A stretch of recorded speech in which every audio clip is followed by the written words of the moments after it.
কোন প্রকল্প আমি আমার এই গরিব মেহনতি খেটে খাওয়া মানুষের মধ্যে দিতে পারি।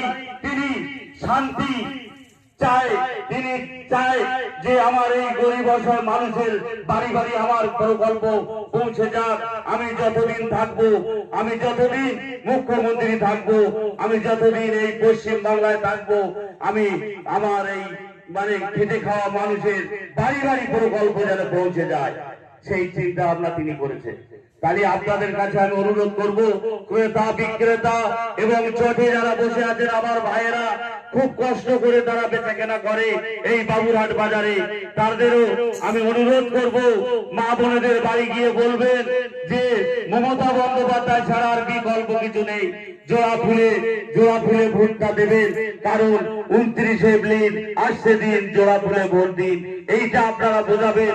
আপনাদের কাছে আমি বিশেষ করে অনুরোধ করব।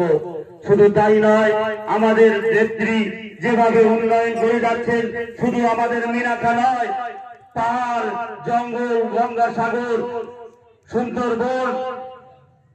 সুন্দরবন বাসন্তী সন্দেশখালী মিনাখা হাওড়া ক্যানিং সর্ব জায়গায় তিনি উন্নয়ন করে যাচ্ছেন।